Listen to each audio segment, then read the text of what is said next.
ప్రత్యేకతగా ఉండే మా నువ్వుల రేవు. గతంలో కూడా నేను ఓటమి చెందినా కూడా నువ్వుల రేవులోని మొదటి స్థానంలో నన్ను ఉంచి మీ శిరీషమ్మ మీద, టీడీపీ మీద మీ అభిమానాన్ని చూపించుకున్నారు. ఈ రోజు మరి తెలుగుదేశానికి తోడు పవన్ కళ్యాణ్ సైన్యం, చంద్రుడికి తోడు సూర్యుడు ఎలా ఉంటే ఎలా ఉంటాడో, చంద్రబాబుకి తోడు పవన్ కళ్యాణ్ గా ఎలా ఉంటుంటే నువ్వుల రేవులో తెలుగుదేశం సోదరులకి జనసేన సోదరులు ఉంటే అంత అద్భుతంగా ఉంటుందని మీరు చూపించారు. మొత్తం అక్కలు, చెల్లెళ్ళు, అన్నలు, తమ్ముళ్ళు, పెద్దలు, పిల్లలు కూడా ఈ రోజు ఆహ్వానం పలకడం నిజంగా నేను ఏ జన్మలో చేసుకున్న అదృష్టం. మీ రుణం తీర్చుకోవడానికి ఒకటే ఒక మార్గం, నువ్వుల రేవుని మీరు అనుకున్న దానికన్నా అద్భుతంగా అభివృద్ధి చేయడంతోనే నేను మీ రుణం తీర్చుకుంటాను. మరి ప్రస్తుత పాలకులు నువ్వుల రేవులోనంటే ఒక ఐకమత్యంతో ఉండే ఊరు.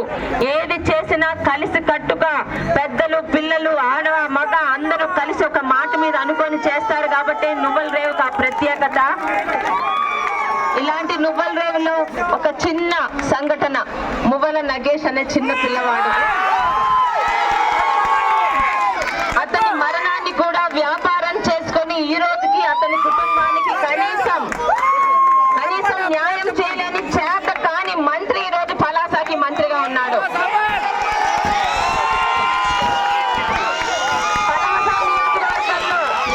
ఒక మీనాక్షి మరణం నుండి నగేష్ మరణం వరకు దాదాపు 5-6 మరణాలకి కనీసం న్యాయం జరగలేదు.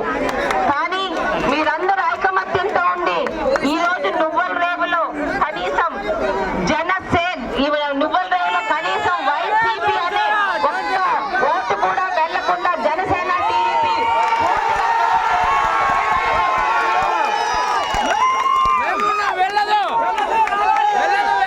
ఉదయం గెలవబోతున్న తెలుగుదేశం ప్రభుత్వంలో నువ్వుల రేవుని ప్రత్యేకంగా, ఎందుకంటే ఈరోజు జిల్లాలోనే ఒక ప్రత్యేకత కలిగిన నువ్వుల రేవు నా వజ్రపత్తిలో ఉండడం నేను చేసిన అదృష్టం.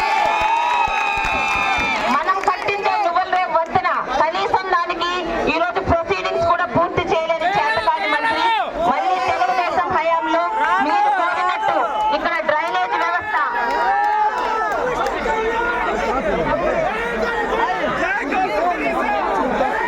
నువ్వుల రేవులో మీరు అడిగినట్టు డ్రైనేజ్ వ్యవస్థతో పాటు ఆ నువ్వుల రేవు వంతున ప్రొసీడింగ్స్ కూడా పూర్తి చేసి ఈ ఊరికి మంచి నీటి ప్రాబ్లం కూడా లేకుండా చేస్తూ మరి వీధి దీపాలు, ఈరోజు కరెంటు